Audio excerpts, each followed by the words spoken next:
Queridos hermanos, vamos a orar para que el Señor nos guíe en el estudio de su palabra en este día y que sea Él el que nos enseñe y no los hombres. Oremos. Bendito sea, Señor Jesucristo. Bendito sea nuestro Padre Celestial. Gracias porque no estamos solos ni estamos huérfanos. Nos has dejado tu Santo Espíritu, el cual nos guía, nos convence de justicia, juicio y pecado. Nos hace ver nuestra transgresión tan grandes como la ve el cielo. En esta hora queremos rogarte, por favor, Santo Señor Jesús, que nos concedas sabiduría, entendimiento, inteligencia para leer tu palabra, comprensión para ver la verdadera magnitud de las palabras que están allí, discernimiento por medio del Santo Espíritu para que podamos captar lo que tú quieres enseñarnos. Por favor, ayúdanos a ser como niños para poder ser enseñados de la manera que es enseñado un niño, con sencillez de corazón, despojándonos de orgullo.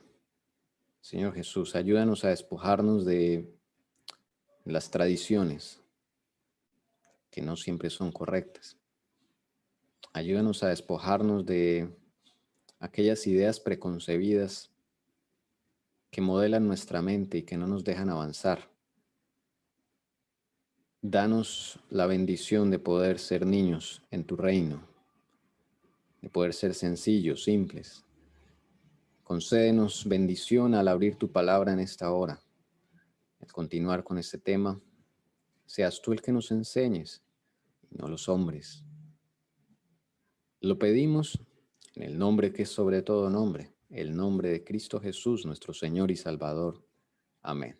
Bueno, queridos hermanos, Dios los bendiga. Vamos a continuar con nuestro tema que llevamos ya desde hace tiempos. Y bueno, esperamos también que si usted tiene preguntas, quiere participar sobre el tema que estamos hablando, siéntase en libertad de hacerlo. La idea es no avanzar por avanzar, sino aprender, tener un entendimiento claro de lo que el Señor nos quiere decir. Discúlpenos si de pronto no, digámoslo, no es tan claro. De pronto al principio nos hemos esforzado por hacerlo mejor, pero bueno, como humanos yo puedo fallar en explicar este tema. De pronto otra persona lo va a explicar mejor y usted lo va a entender mejor. De antemano le pido disculpas. Pero bueno, el Señor es el que guía y le pido a mi Señor que me use para hacer la mejor explicación posible que Él pueda hacer con este indigno que soy yo. Y bueno, hermanos, seguimos con de Egipto a Babilonia. Y vamos a recopilar lo que tenemos hasta ahora. Hemos dedicado ya con 5 sesiones a analizar este tema. Definitivamente es una nueva luz, no en el sentido de que nos hayamos encontrado algo, sino que más bien cuando uno dice nueva luz es que antes no veíamos lo que ahora el Señor nos está mostrando, no comprendíamos lo que el Señor ahora nos está queriendo enseñar. En ese sentido es que decimos nueva luz, porque pues siempre ha estado en la palabra nunca ha cambiado. Y bueno, la primera conclusión que hemos sacado de esas 5 sesiones que hemos tenido, 4 ha sido explicando Apocalipsis 12 en relación con el Éxodo. Dice acá esta conclusión: Apocalipsis 12 describe el éxodo de la iglesia desde Egipto a Canaán en diferentes etapas de la historia.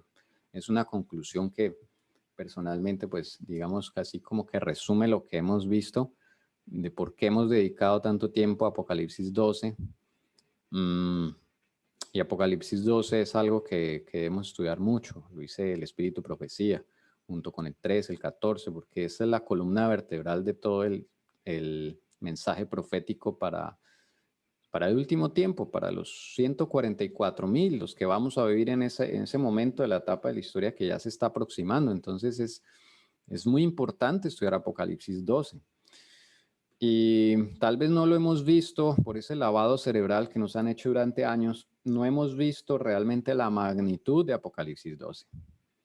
Desde luego, el enemigo nunca ha querido que comprendamos esto a cabalidad, tal vez ni él mismo lo comprende, pero él no quiere que su pueblo reciba más luz, que le conviene que nosotros nos mantengamos con las mismas tradiciones, las mismas explicaciones, que aunque sean correctas, algunas de ellas, a veces se vuelven piedra de tropiezo, porque yo puedo hacer de una verdad un ídolo, no por el hecho de que sea verdad, entonces, digámoslo así, el Señor no va a ampliar esa verdad. No puedo ser tan orgulloso y decir que ya comprendo una verdad. No, la verdad se va ampliando conforme el Señor nos va limpiando y nos va guiando. Entonces nunca digamos que ya comprendemos una verdad. Es imposible.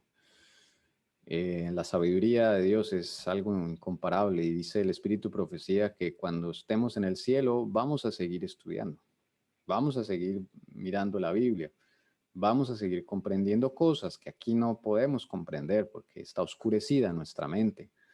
Pues conforme nos vamos acercando al Señor y se va acercando el tiempo del fin, el Señor va desplegando esa luz que ha estado allí oculta y que para nosotros es nueva.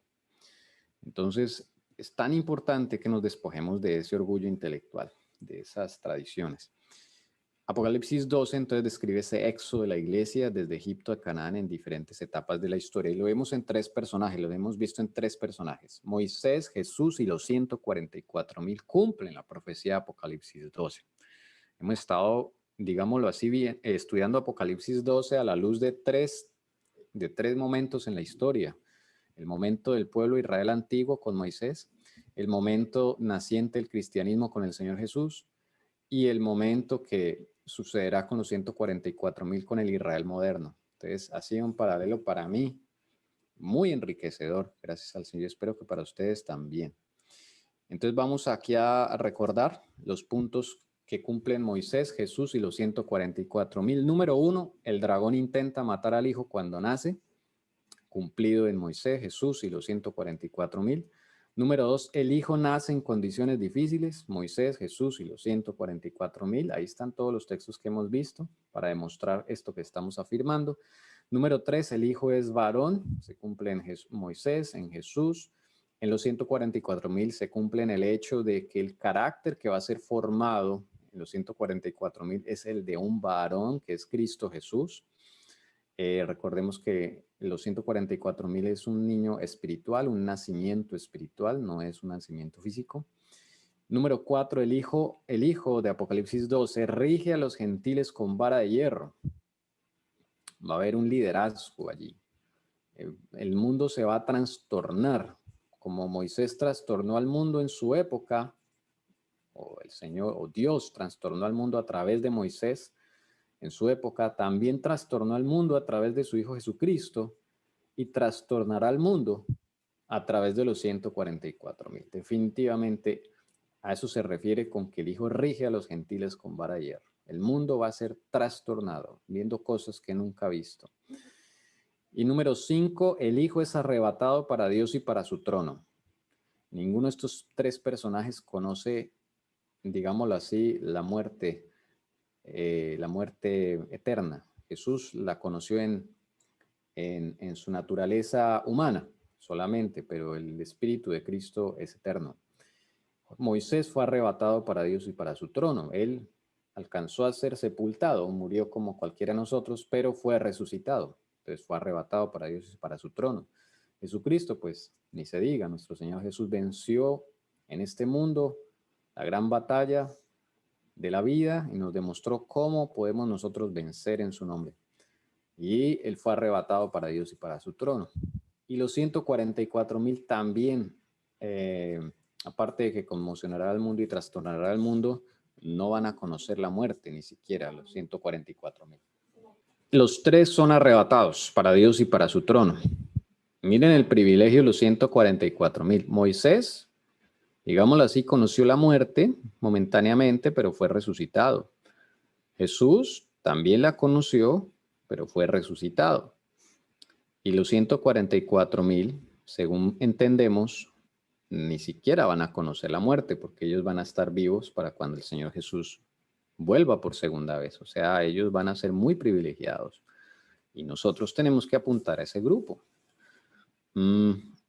Siempre la gente se pregunta lo mismo, ¿no? ¿Qué tengo que hacer yo para pertenecer a los 144,000? Yo le diría, aprender a obedecer. Eso es lo que hay que hacer, no es más. Aprender a obedecer. No se mire usted, mire a Cristo y pregúntele y dígale, Señor, enséñame a obedecer. Si tú dices a la derecha, a la derecha. Si tú dices a la izquierda, a la izquierda. Si tú dices al norte, al norte. Enséñame a obedecer. Así es que se pertenece al grupo de los 144,000. En resumidas cuentas. Pero bueno, esto no termina aquí. Acá hay 5 características que cumplen los 3 personajes. Que cumplen Apocalipsis 12, pero hemos visto más. Acá las vamos a tener. 6. El dragón usa reyes como medios para destruir al Hijo.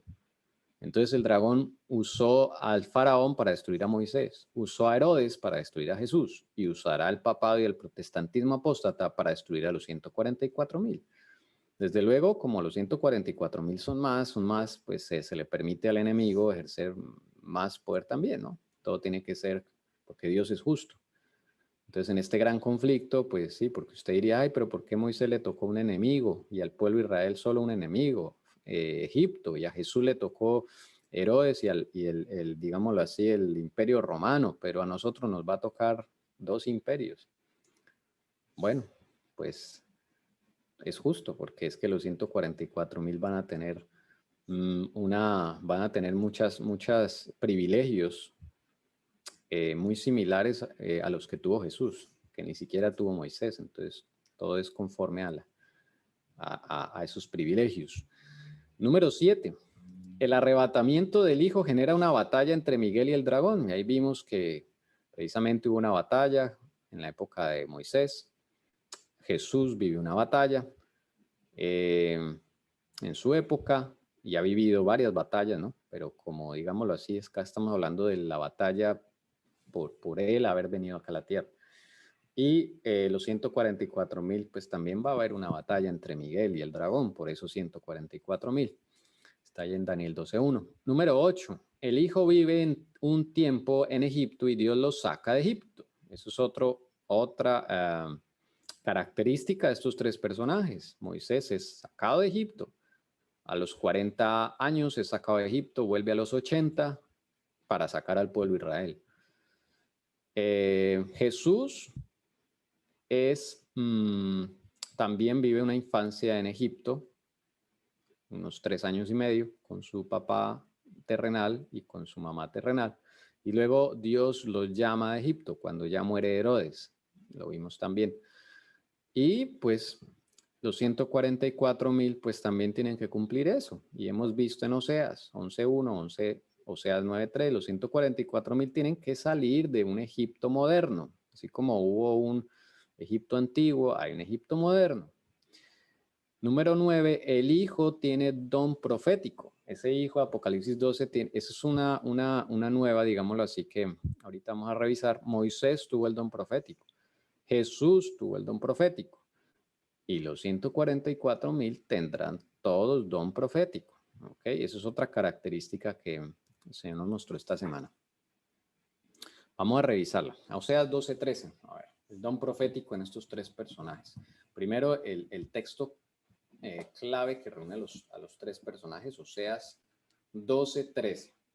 Entonces le invito a que busquen su Biblia para que sea esto más dinámico y usted pueda comparar. Bueno, su Biblia al lado es importante, hermano. Esto es un estudio, entonces ahí pueden venir preguntas. De pronto usted encuentra algo ahí diferente en la Biblia, o de pronto yo me equivoqué y puse el texto que no era. Entonces entre todos nos ayudamos. ¿Qué dice Oseas 12:13? Dice lo siguiente: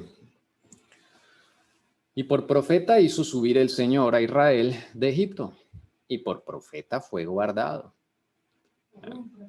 Por un profeta fue guardado. O sea, Dios levanta a un profeta siempre cuando él lo va a sacar de Egipto. ¿Sí? Entonces, levantó a Moisés, que tenía el don profético, levantó a Jesús, que fue llamado profeta también, para sacar a su pueblo de ese Egipto de esa época, por así decirlo, si me permiten decirlo, era el Imperio Romano. Quería liberarlo. Y también lo podemos ver en los 144,000. Yo diría que el primer intento de sacar al pueblo de Dios del Egipto moderno fue por medio también del profeta, de la profetisa Ellen White. Ella viene también a cumplir esto, ¿ok? Porque es en ese momento en que Dios intenta sacar a su pueblo de Egipto por primera vez. Ya lo vamos a ver más adelantico si alcanzamos. Pero este Oseas 12:13 se aplica a todas las épocas en donde el Señor ha querido sacar a su pueblo de Egipto y siempre ha levantado un profeta, alguien por el cual el Señor se comunica y le da mensajes a su pueblo. O sea, es que esto sí, este patrón siempre se ha repetido, siempre se ha repetido. Entonces, bueno, este era algo interesante que queríamos mostrarle. Entonces vamos a ver en Moisés, en Deuteronomio 34:10, allí dice explícitamente qué clase de profeta era Moisés y ahora son grandes profetas. Deuteronomio 34:10. Deuteronomio 34:10. ¿Qué dice allí Deuteronomio 34:10? A ver si hay alguien del auditorio para que lo lea y lo hacemos más interactivo, hermanos. Allí alguien se anima. Deuteronomio 34:10. Y nunca más se levantó profeta en Israel como Moisés, a quien haya conocido Jehová cara a cara. Gracias, hermana. Miren qué impresionante este texto, ¿no? Ese fue el último profeta en Israel cuyo, digamos, experiencia habló Dios cara a cara con él, con ese profeta. Aquí. Y hay otro texto por allí que dice el Señor, yo con Moisés hablo directo, no hablo ni con sueños, ni con visiones, ni nada, directo, cara a cara. O sea, qué privilegio, hermanos, eso. Pero dice ahí también algo triste, que nunca más se volvió a levantar esa clase de profeta, ¿sí? Ya a los demás les tocó con sueños, con visiones, ¿sí? Pero a Moisés era cara a cara con el Señor Jesucristo. Qué privilegio. Entonces, tamaño profeta. Ahora, aquí vamos a entender también algo. Creo que lo tengo allí más adelante en otra diapositiva. Tommy, sí. Y la última, o el último profeta fue el linaje de White. No, señora. No hay último profeta. Siempre y cuando el pueblo de Dios siga en esta tierra, se levantarán más profetas.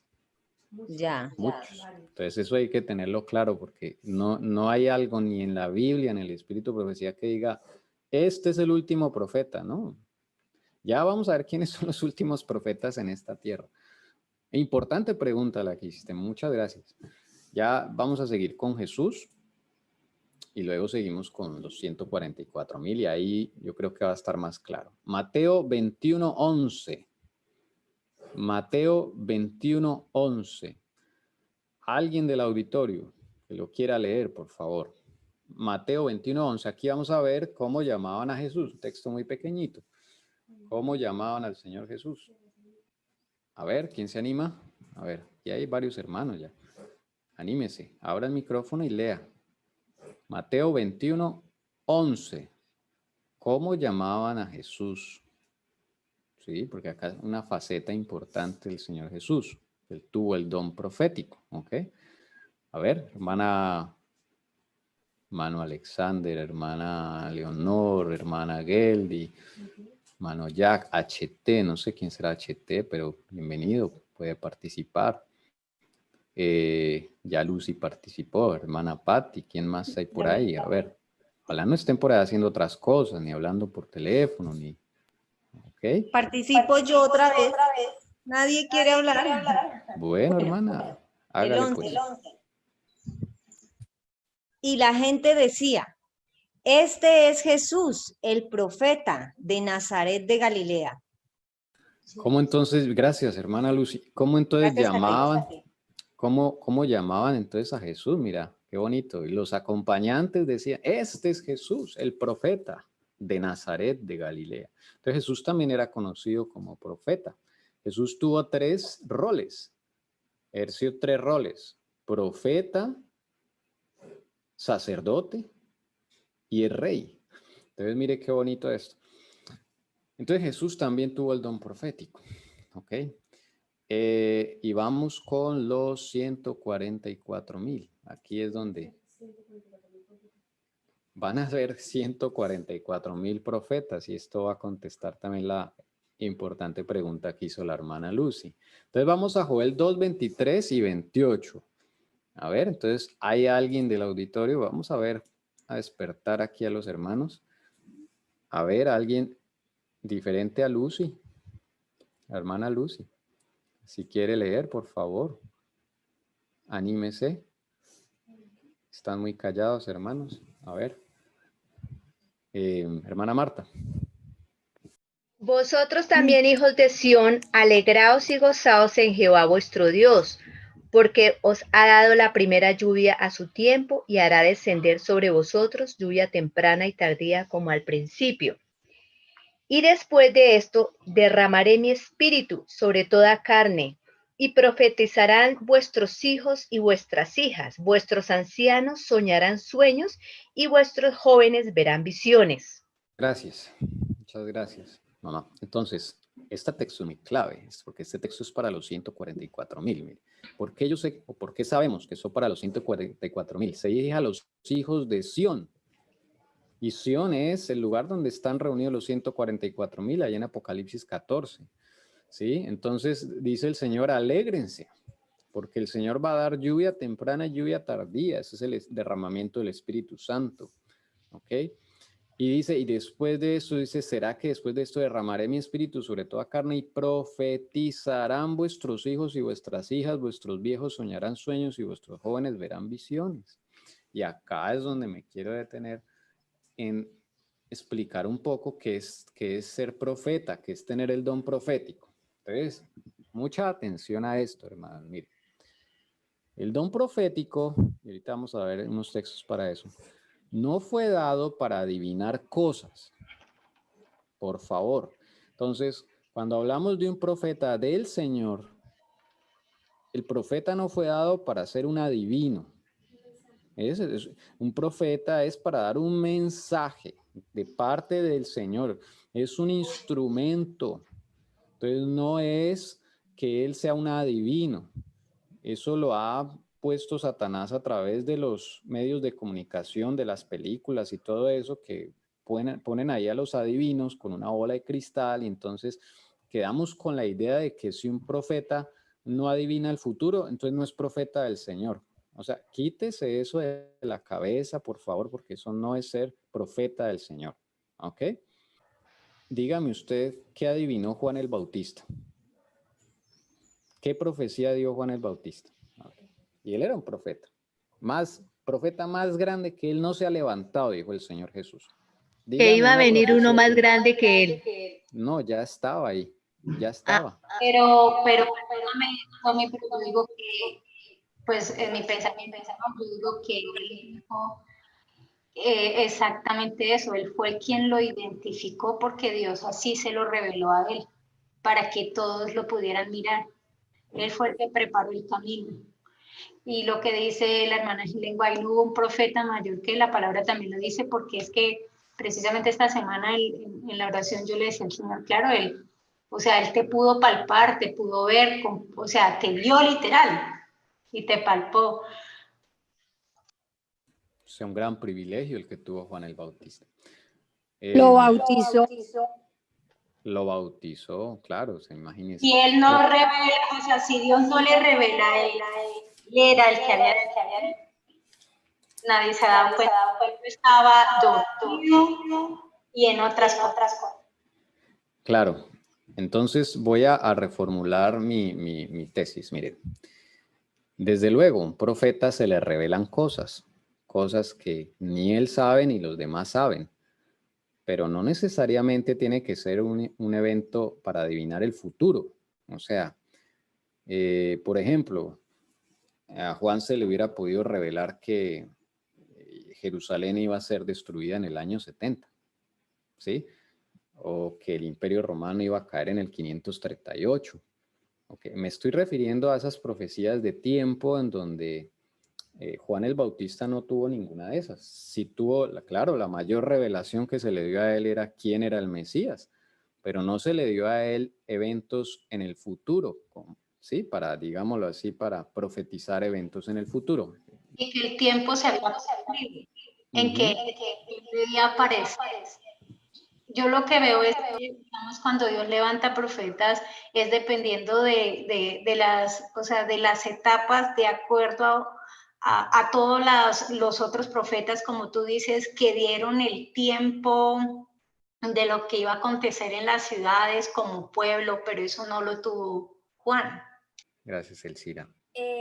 Algo en común que veo en todos los profetas es que, como decía Elcira, como que no ubican al pueblo que no está discerniendo algo, entonces lo amplía, como el libro de Ellen White, como todos los profetas, amplía eso que no se está entendiendo, o recuerda algo que se olvidó y ya estaba escrito. En el caso de Juan ya estaba escrito que Jesús iba a venir, pero no estaban ubicados, habían olvidado, no sabían que ya había llegado ese tiempo. Entonces siempre es como de ubicar al pueblo de los eventos que van a venir. Dan detalles que no han dado otros profetas. Por ejemplo, yo he visto en la profeta Ellen White que da detalles de las historias bíblicas que yo no los encuentro en la Biblia. Entonces amplía, da detalles de algo que ya se había dado. Y por supuesto que hay cositas nuevas por ahí, ¿no? Pero como que lo ubica uno y es un anuncio, como una trompeta, ¿no? Anuncia y alerta a la gente. Claro, y mire, muy interesante eso también, mi amor. Cuando el pueblo de Dios se duerme, ¿qué hace el Señor para levantarlo? Me envía un profeta, exactamente, un profeta. Y eso se repitió en Moisés, eso en Jesús, en el mismo Juan el Bautista. Todo profeta fue levantado cuando el pueblo de Dios necesitaba luz, necesitaba despertarse. ¿Ok? Bueno, mi punto es entonces de que nos quitemos esa... Es que a la hermana Joy la acusan mucho que porque no adivinó cosas. En internet hay una cantidad de que porque no predijo eventos, entonces la señora Joy no es profetisa del Señor. O sea, eso no. ¿Por qué? Porque la gente tiene esa idea de que el profeta es un adivino. Sí, pero es que los profetas no los levanta el Señor para ser adivinos, ¿sí? Para consultarle cosas, así como la persona vaya a consultar con los adivinos de este mundo, ¿sí? Que dígame qué va a pasar con mi esposo o qué va a pasar mañana o qué. No, no es esa la clase. Entonces, una revelación, un mensaje para levantar a su pueblo, despertarlo, concederle nueva luz. El profeta es un canal, ¿okay? Es un medio, ¿ok? Y a nosotros a veces nos cuesta separar al instrumento del mensaje. Entonces, cuando alguien, un profeta, digámoslo así, imagínense a Juan el Bautista, cuando les dijo a los fariseos, generación de víboras, ¿quién nos enseñó a huir de la ira venidera? Y no penséis que porque sois descendientes de Abraham, entonces ya tienen comprado el reino de Dios, porque les digo que Dios puede levantar hijos de Abraham aún de estas piedras. Imaginen esa forma tan fuerte en que predicó el profeta, ¿no? Predicó Juan el Bautista. Entonces, cualquiera en su generación diría, uy, pero así no habla el Señor. Así no habla el Señor, ¿sí? Mire, si usted escuchara hablar al Señor, usted quedaría petrificado, empezando por ahí. Entonces, dele gracias al Señor de que Él directamente no le va a hablar a usted. Dele gracias que está utilizando a un humano como usted para hablarle. Eso es un privilegio y eso es misericordia de Dios. Me hago entender el punto. Entonces, cuando usted a un profeta le diga algo, no la coja contra el pobre profeta. El profeta es un enviado, es un mensajero, ¿sí? Y es Dios que lo usó para darle a usted un mensaje. y no espere que el Señor le mande mensajes de felicitación, ¿sí? Porque es que esa es otra cuestión, de que uno se alerta que porque, ay no, Dios es misericordioso, Dios nunca habla así. Mentira, mentira. Cuando Dios habló, ¿cómo quedó el pueblo de Israel allá en el Sinaí? Muerto del susto, tanto que dijo, no, Moisés, tú mejor habla con el Señor, nosotros nos vamos porque aquí no nos vamos a morir. Entonces, no, ese Dios que nos han vendido toda la vida, eso es un lado de cerebro, hermanos, es la mitad de la verdad, porque Dios es misericordioso, pero también es justo. Entonces, bueno, eso es importante. Ahora vamos a revisar otro texto. Mire, 1 Corintios 14, para los 144,000. 1 Corintios 14, vamos a leer 3 versículos. Vamos a leer el versículo 1, vamos a leer el versículo 3 y vamos a leer el versículo 39. 1 Corintios 14 habla de los dones proféticos para la iglesia. Y allí se va a hablar del de los dones espirituales para la iglesia. Y de allí se va a hablar del don de la profecía. ¿Alguien en el auditorio, por favor, que quiera leer? Seguid el amor y procurad los dones espirituales, pero sobre todo que profeticéis. Ahí, ese es el primero, ¿no? Procurar Primero, los sí. dones espirituales, pero sobre todo, ¿cuál?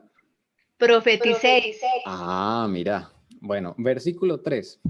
Pero el que profetiza habla a los hombres para edificación, exhortación y consolación. Ok. Y El 39. Así que, hermanos, procurad profetizar y no impidáis el hablar lenguas. Vuelve a leer el 39, yo cierro mi micrófono. Gracias. Así que, hermanos, procurad profetizar y no impidáis el hablar lenguas. Listo, gracias. Gracias, mamá. Entonces, bueno, 1 Corintios 14, versículo 1. Miren ese texto tan importante, por favor. Miren, sigan todo, dice acá, procuren dones espirituales, pero ¿cuál es el que Pablo hace hincapié? El de profetizar, dice acá, sobre todo que profeticéis, ¿ok? Ese es el más importante. Y vuelve a mencionarlo en el versículo 39. Hermanos, procuren, ¿qué cosa? Profetizar, pero ¿cuántos de nosotros le hemos pedido eso al Señor? ¿Cuántos? ¿Sí? Mire, hay que orar por esto, porque eso es una característica de los 144,000. Eso era una característica de todos los apóstoles en la época de Pablo. Todos tenían sueños y visiones. Eso no era algo anormal. Pero hoy en día, en nuestro pecado tan terrible, pues que alguien se levante con sueños y visiones, lo consideramos anormal. Pero los anormales somos nosotros, que no tenemos eso. O sea, esa es la verdad, hermano, ¿sí? Porque en esta generación, cuando más se necesita luz en el mundo, es cuando su pueblo debería estar clamando por estos dones espirituales. Y dice Pablo, pero sobre todo que profeticéis. Y miren el versículo 3, que ese es el meollo del asunto. Mas el que profetiza habla a los hombres para 3 cosas, hermanos. Para eso se levanta el Señor a un profeta, no para adivinar cosas ni chismes, no. 3 cosas. Número 1, edificación.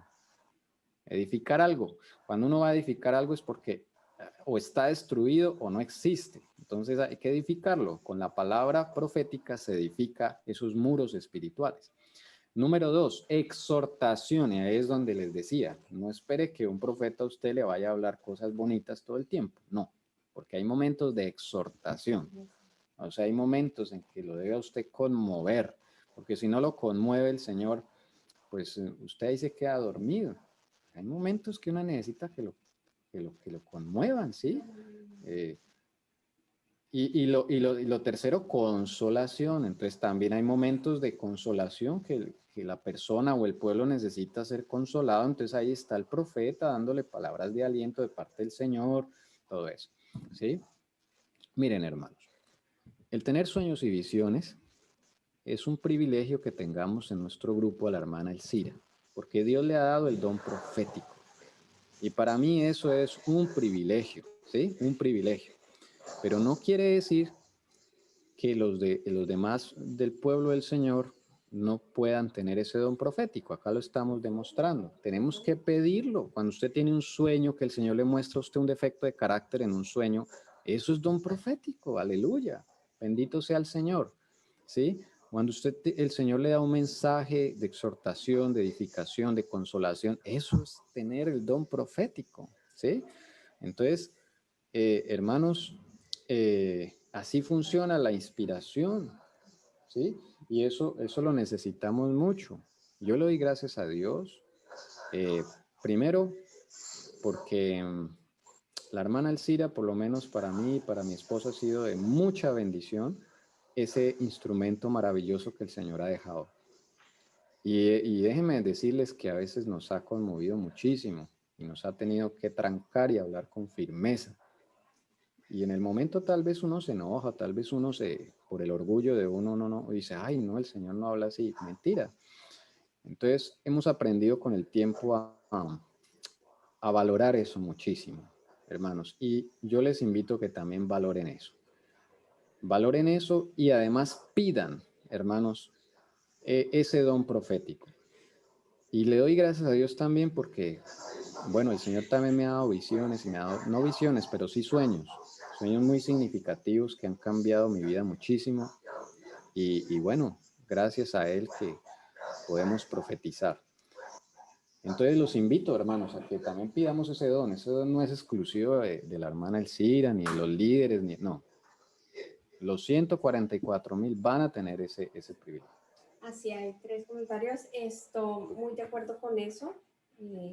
Es un privilegio cuando uno le pide al Señor que por favor le muestre si algo se nos ha olvidado o en que estamos errando o cosas que uno ni siquiera se conoce. Incluso a mí me ha dado sueños que me hacen pensar y empiezo a analizar y empiezo a pedir, bueno, ayuda divina, consejos de otra persona, lee la Biblia y uno llega a lo que el Señor le quiere mostrar a uno. Y eso tiene que ser, mejor dicho, multiplicado. Y si vamos a hacer los 144,000, el Señor nos va a dar sueños y visiones y nos va a hablar cara a cara. O sea, va a ser así. Pero para tener que hacer eso, pues mediante la limpieza, el Señor cada vez va a poder acercarnos más a nosotros. Mientras tanto, manda a algunos a que nos despierte, a que muestre los eventos que van a pasar, que están escritos en la Biblia, pero a ubicarnos. Uh-huh. Y bueno, también hay una pregunta de una hermana que dice, ¿cómo saber cuál es un profeta verdadero? ¿Cómo hacer la diferencia entre un falso y un verdadero? Y también la hermana Liliana ya está conectada y también quiere hacer un aporte. Entonces, primero contestamos en cómo diferenciar un verdadero profeta de un falso. Eso es todo un estudio y es muy importante esa pregunta. Entonces vamos desde luego, es todo un estudio de puntos para saber que un profeta es de Dios, sí, porque Satanás también tiene los suyos, eso es verdad, no podemos olvidarnos de eso. Digamos acá el punto no es, acá el punto es ubicarnos en el sentido de que hay cosas que como iglesia hemos perdido y conforme ha avanzado el tiempo pensábamos que es normal no tener profetas.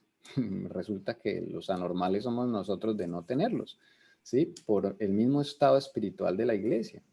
Como les digo, en épocas anteriores era muy, digámoslo así, normal, en la época de los apóstoles, tener profetas. Para contestar un poquito la pregunta de la hermana, entonces, la Biblia da unas pautas. Número 1, por sus frutos los conoceréis. La vida del profeta debe manifestar que realmente camina con Cristo. Eso no quiere decir que el profeta ya tenga su carácter perfecto como el de Cristo. Eso no quiere decir que el profeta no se equivoque, no tenga errores como persona, fallas en su carácter y hasta luchas con, digámoslo así, con algunas cosas en su vida, así como lo tuvo la hermana Juay. La hermana Juay luchó con el vinagre, le gustaba, era adicta al vinagre, tenía una adicción ahí metida, lo venció en el nombre de Cristo y era profeta. O sea, entonces no espere a que el profeta sea perfecto, eso no va a suceder. Ningún profeta manifestó perfección, pues, de no equivocarse, ¿no? Ninguno manifestó eso. Sí, señora. Yo tengo aquí un estudio de cómo reconocer un verdadero profeta. Puedo leer, pues he encontrado que son 9 condiciones o no sé si le saco una fotico y se las mando. Bueno, Pero es que es muy importante, sí, hermana. Hay cosas que se deben tener en cuenta, pero para mí la principal, la que siempre se dice en el Espíritu Profecía en la Biblia es, eh, prueben a los profetas a ver si son de Dios. ¿Cómo es su vida, sus palabras, sus actos, sus obras? Si hablan de que camina con Cristo, ¿sí? Expresa ese compañerismo, esa comunión íntima con Cristo, ve usted que es una persona realmente diferente, que vuelvo y repito, no es que sea perfecta, ella también es él o ella es un hombre o mujer como nosotros, con luchas, sí, pero la diferencia es que va un paso adelante porque su relación con Cristo es muy fuerte y eso es una ventaja para el pueblo. ¿Ven? Entonces, esa es la parte como, digámoslo así, que quiero hacer hincapié.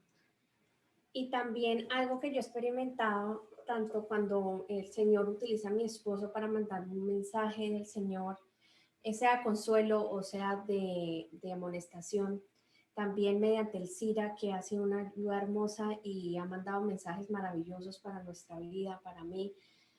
Y los sueños también a veces que he tenido, personas que el Señor en un momento dado lo utiliza, en ese momento hace de profeta, por decirlo así. Algo en común yo he visto, que se ponen los zapatos, o sea, es tan claro que es el Señor hablando por medio de esa persona que él toma a la persona, como nos ha tomado cada uno de nosotros para hablarle en algún momento a alguien, pero es tan claro que uno siente que la persona se está poniendo sus zapatos, siente que la persona como que escudriña su vida y está, o sea, como si se metiera en la mente de uno porque realmente comprende por lo que estamos pasando, entiende, nos entiende. Entonces es algo muy importante porque uno ve que es el Señor, porque es que el Señor es el único que nos conoce. Entonces si nos manda un mensaje, nos va a llegar al alma y va a ser el mensaje que uno necesita porque es el Señor que lo está dando, no la persona, es el Señor. Entonces es algo que uno siente, esa comprensión, uno siente que es la palabra del Señor porque llega al alma. Claro, y hace su efecto, ¿no? Desde luego no todos van a aceptar los mensajes del profeta, porque la hermana White también fue muy malentendida y también había gente que se enojaba porque le decía esas cosas, entonces se enojaba. Bueno, hermana Marta, por favor lea el aporte que usted tiene. Ya lo compartimos en el grupo. sí, Bueno, lo que después pasa lo es que comparto. en un Sí. libro, no sé si tienen ustedes el Lenaje del Destino, por René Norberhagen. Hermana, adelante. Sí, señor. Bueno, el primer punto dice, el verdadero profeta no miente, a sus predicciones se cumplen. Jeremías 28:9, si alguien lo quiere leer. Sí, hermana, si quieres siga leyendo y cada uno que está, aquí hay gente que está copiando y... El Sí, verdadero profeta profetiza en el nombre del Señor y no en el nombre propio. Segunda de Pedro 1:21. El verdadero profeta no da su interpretación privada a la profecía. Segunda de Pedro 1:20. Cuarto, el verdadero profeta señala los pecados del pueblo cometidos contra Dios. Isaías 58:1. El verdadero profeta debe amonestar al pueblo acerca de los juicios inminentes de Dios. Isaías 24:20 y Apocalipsis 14:6, 7. Estos 5 primeros puntos bastan para arruinar la reputación de la mayoría de los así llamados profetas, pero combinados con otro grupo de 5 resultan devastadores. Sexto, el verdadero profeta edifica la iglesia y la aconseja con respecto a asuntos religiosos. Primera de Corintios 13, del 3 y 4. Séptimo, las palabras de un profeta verdadero estarán en absoluta armonía con las de los profetas que lo han precedido. Isaías 8:20. Octavo, reconoce la encarnación de Jesucristo. Primera de Juan 4, 1 y 3. 9. Puede ser reconocido por los resultados de su obra. Mateo 7, 16 al 20. Finalmente, el profeta verdadero debe satisfacer los requerimientos enumerados en Deuteronomio 18, del 9 al 12. Actúa de acuerdo con la voluntad a la aprobación de Dios. No aprenderás a hacer según las abominaciones de aquellas naciones. No sea hallado en ti quien haga pasar a su hijo o a su hija por el fuego, ni quien practique adivinación, ni agorreo, ni sortilejo, ni hechicero, ni encantador, ni adivino, ni mago, ni quien consulte a los muertos, porque es abominación para con Jehová cualquiera que hace estas cosas. Según estos pasajes, es obvio que no todos los que profetizan son profetas de Dios, porque un verdadero profeta no recurre a ninguna muleta mental o espiritual, más bien no tiene grado alguno de libertad para sintonizar ni para controlar los impulsos ni los recuerdos proféticos. Estos impulsos le son impuestos por un ser personal sobrenatural que tiene conocimiento absoluto tanto del pasado como del futuro y no hay posibilidad alguna del error o cálculo humano equivocado. Para ser más precisos, las acciones de un verdadero profeta jamás contradicen las doctrinas bíblicas básicas.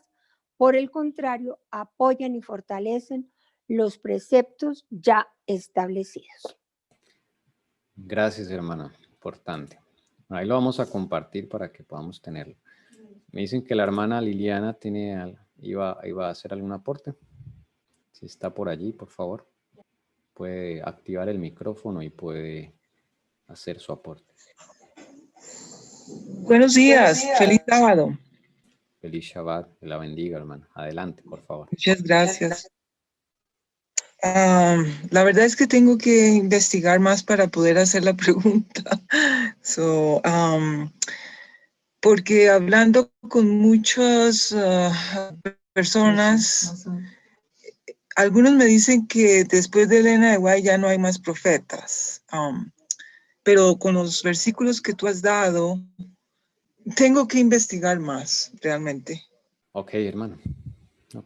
Pues bueno.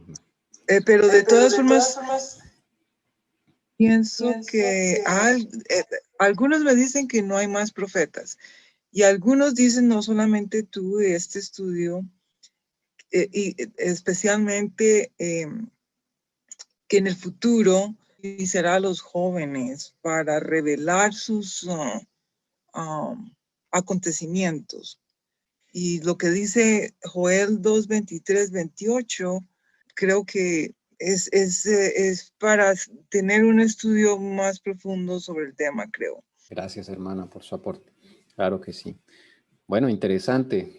Me alegra que todos se animaron con este punto, ¿ve? Entonces porque siempre nos han enseñado cositas, ¿no? Por ahí, pero a veces no necesariamente concuerdan con lo que dice la palabra, ¿ve? Bueno, espero que haya quedado, digamos, como dicen por ahí, picados con el tema para que podamos seguir investigando. Desde luego, podemos hacer luego un tema de esto, ¿sí? Como dice la hermana Liliana, más en profundidad de la labor de un profeta. Bueno, entonces, los tres tienen el don profético. Moisés, Jesús, los 144,000 definitivamente tienen que tener el don profético. Y otro punto en común para la época de los tres, dice el número 10, que la mujer vive 2 ciclos de tiempo de 1260 días durante la generación del hijo. Entonces, cuando Moisés, vamos a ver que se va a cumplir esos ciclos de 1260 días, con Jesús también, la época del Señor Jesús, y en la época de los 144,000, pues desde luego también se van a cumplir. Aquí hay otra parte de pronto que nos han enseñado normalmente, y es que ya las profecías de tiempo, no hay profecías de tiempo. Eso es otro, digámoslo así, otra tradición que no es correcta. No es correcta realmente esa conclusión de que ya no hay más periodos de tiempo. Entonces nos toca sentarnos y simplemente esperar. No, no es así. Tampoco quiere decir que hay fecha para la segunda venida de Cristo. No, no hay fecha para la segunda venida de Cristo. Pero sí dice la hermana White que en algún momento antes de la segunda venida de Cristo, los 144,000 escucharán la fecha exacta de la boca del mismo Padre. Pero eso es justo antes de la aparición de Jesús en las nubes. Aparte de eso, no podemos, digámoslo así, quitar del Apocalipsis los versículos que tengan profecías de tiempo, porque eso sería sencillamente desdibujar el plan de Dios como siempre lo ha manejado con su pueblo. No es prohibido dar profecías de tiempo, aún en esta generación. No es prohibido. Lo que pasa es que ya lo que dice la hermana Juárez es que las profecías de tiempo no serían ya una prueba, como lo fue para ellos. Para ellos sí fue una prueba el fin de los 2300 tardes y mañanas, por ejemplo. Ya para nosotros no va a ser esa prueba. Van a ser otras pruebas, pero no la de una fecha basada en tiempo. Ya no va a ser una prueba. Pero eso no quiere decir que no existan periodos de tiempo proféticos, no vayan a existir en nuestro tiempo. Eso es totalmente equivocado. Entonces lo que queremos pasar a revisar en esta última sección. Vamos a revisar con Moisés, con el Señor Jesús, y desde luego con los 144,000 pues se va a dar, pero en este momento no sabemos cuándo comienzan, cuándo terminan, no sabemos de esos tiempos proféticos. Pero estudiando esos tiempos en la época de Moisés o en la época del Señor Jesús, vamos a tener puntos para poder, en su momento, que el Señor nos revele esos tiempos proféticos de 1260 días, cuándo comenzarían, cuándo terminarían, ¿sí? Entonces, vamos a revisar primero el del Señor Jesús, que es más sencillito, que ya todos lo sabemos, los 1260 días. Primero vamos a revisar lo que dice Apocalipsis 12 de esos periodos proféticos. Mire, Apocalipsis 12:6. Que lo encuentre, por favor, bien pueda y lo lee. Apocalipsis 12:6, ahí está el primer tiempo profético de los que estamos hablando, ¿ok? Apocalipsis 12:6, ¿quién se anima? Apocalipsis 12:6. Y la mujer huyó al desierto donde tiene el lugar preparado por Dios para que allí la sustenten por 1260 días, 42 meses, 3.5 años. Eso es equivalente a los 1260 días. Eso, muchas gracias. Lucy ya nos dio ahí el equivalente. La mujer huyó al desierto, entonces allí el Señor la lleva al desierto y la van a mantener durante 1260 días. El primer ciclo que aparece allí en Apocalipsis 12:6. Como bien nuestra hermana Lucy nos decía, 1260 días equivale a 3 años y medio o a 1260 años, si aplicamos la regla de día por año. Ahora, eso es otra cosa que también queremos hablar acá. ¿Quién dijo que yo tengo que aplicar la regla de día por año siempre? ¿Sí? No siempre se va a aplicar la regla de día por año. Hay profecías que son literales, ¿sí? Literales. Entonces no se nos haga extraño eso, porque eso es otra cosa que también el enemigo va a trabajar en eso para que nos limite esa posibilidad. Entonces hay profecías explícitas, literales, de 3 años y medio, como también hay aplicando la regla de día por año que se extienden a 1260 años. Las dos son perfectamente posibles. Y hermana Lucy, por favor, Apocalipsis 12:14. Ahí mismo en Apocalipsis 12, el versículo 14. Y se le dieron a la mujer las 2 alas de la gran águila, para que volase delante de la serpiente al desierto, a su lugar, donde es sustentada por un tiempo y tiempos y la mitad de un tiempo, Eso equivale a 1260 días. Ok, hermana, entonces ahí vemos otra vez otro ciclo profético, pero esta vez el Señor lo da en tiempos, Él cambia de unidad, ¿sí? Y acá además dice que a la mujer se le dan las alas del gran águila, recuerdan en Éxodo también sucede lo mismo. Dice, y para salvaguardarla de esa serpiente, ella vuela a un lugar donde es mantenida, al desierto, un tiempo, tiempos y medio tiempo. ¿Por qué el Señor hace cambio de unidad? Esto no es al azar. No, el Señor con esto, digámoslo así, no es para ponernos a hacer más labores matemáticas. Aparte de eso, nos está diciendo que este es otro periodo profético de 1260 días, dado en otra unidad que es tiempo, tiempos y la mitad de un tiempo, que también equivale a 3 años y medio. Cada tiempo es un año. De nuevo, pueden ser años literales o pueden ser años, digámoslo así, de día por año, que se extienden en el tiempo. Entonces, son 2 ciclos. Notan que hay 2 ciclos de 3 años y medio y siempre el Señor ha trabajado con ese ciclo de 3 años y medio. Ahora, 2 ciclos de 3 años y medio, ¿cuánto suman? Primer ciclo está en el versículo 6 y el segundo ciclo está en el versículo 14, como ya lo hemos leído. 3 años y medio y 3 años y medio, o 1260 años y 1260 años. ¿Cuánto suma esas dos? 3 años y medio más 3 años y medio da 7 años. ¿cuánto? 7. 7 años exactamente, en años literales. Y en años simbólicos, ¿cuánto daría? 1260 más 1260. Eso son 2520. Oh, Sí, 2520. Eso da la suma de los dos. Entonces, miren qué interesante. ¿Sí? El Señor me está dando aquí 2 ciclos de tiempo, 2 fases que juntas forman un periodo, digámoslo así, perfecto, porque son 7 años. Y ustedes saben que el Señor trabaja en épocas de 7 en 7, de 7 años. El número 7 es el número de la perfección, el número de Dios. Sí, ya tenemos bastante evidencia de eso.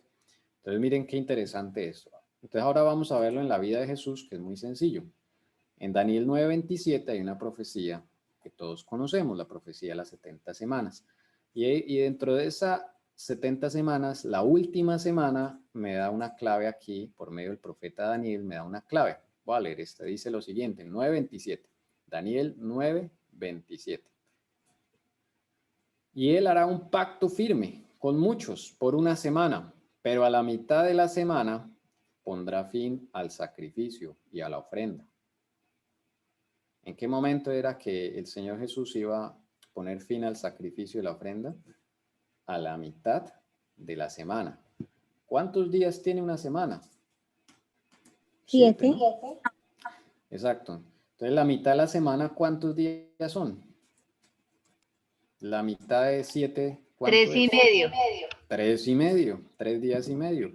Y esos son 3 años y medio, miren, si aplico el día por año. Entonces el ministerio del Señor Jesús ya me lo estaba profetizando acá Daniel, que iba a durar 3 años y medio porque a la mitad de la semana iba a poner fin al sacrificio y la ofrenda. Eso quiere decir que el Señor iba a ser sacrificado.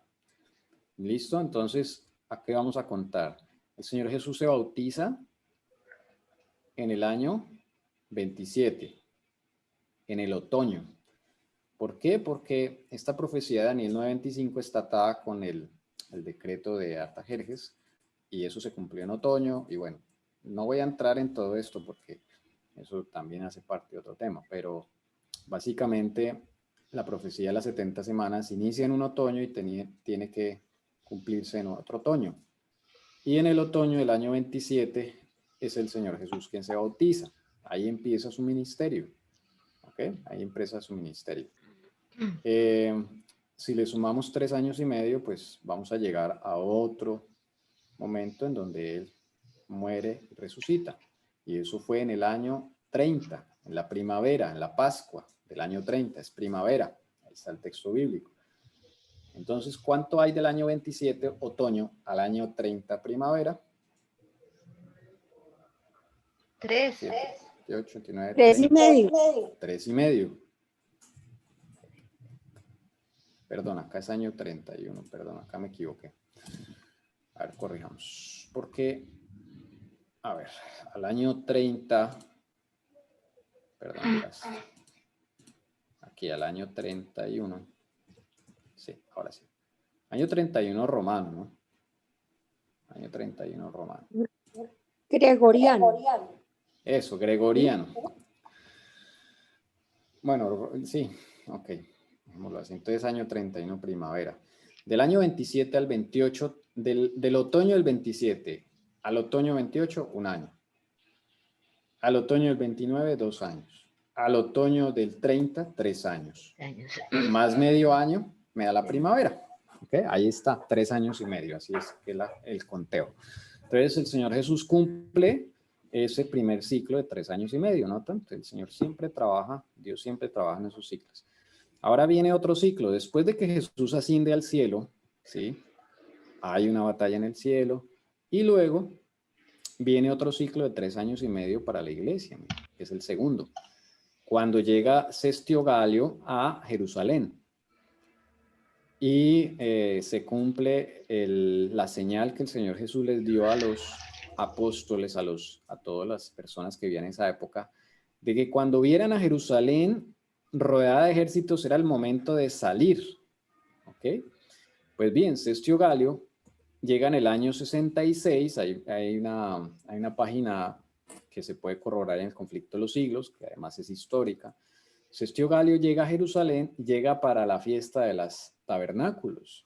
Eso es el otoño del año 66 después de Cristo. Pero él se retira, él llega a Jerusalén para sitiarla, pero le va mal. Y dice el conflicto de los siglos que eso es providencial. Dios hace que le vaya mal para que los cristianos de ese momento tengan tiempo de salir. ¿Hacia dónde? Hacia el desierto, tal cual como dice la profecía. ¿Ve? Ahí salen al desierto. Por favor, si pueden apagar sus micrófonos, que por ahí escucho ruido. Gracias. Allí entonces ellos salen porque la señal se cumple. Lucas 21:20 me da la señal. Cuando vieren a Jerusalén rodeada de ejércitos, saber que su destrucción ha llegado y ahí es momento de salir. Ese fue el punto de inicio de ese segundo ciclo. Los cristianos salen al desierto y allí son sustentados por Dios. ¿Y hasta qué año? Hasta el año 70, que es el sitio de Jerusalén por general Tito, general romano, y allí se cumple. Y él llega en la Pascua del año 70. Puede usted ver allí en Conflicto de los Siglos, página 34. Y usted va a ver allí entonces que se cumple 3 años y medio. Del otoño del 66 a la primavera del 70. ¿Hay cuánto tiempo? 3 años y medio. ¿Sí?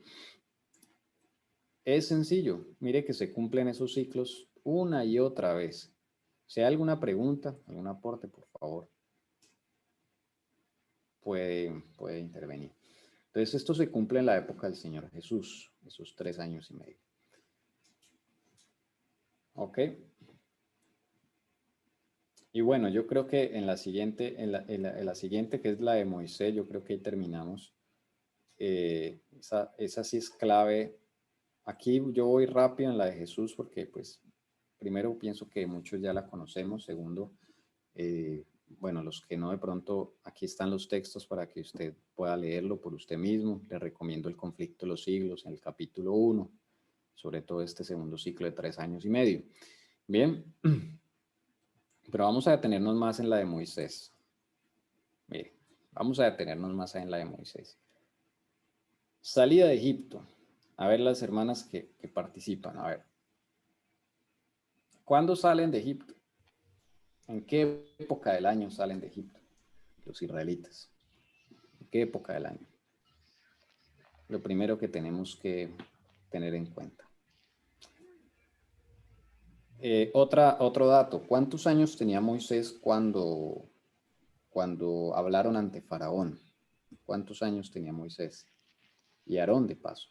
¿Sí? Porque ya toda esa información nos va a servir para sacar esta cuenta. A ver, ¿alguien quiere participar? Creo que Moisés.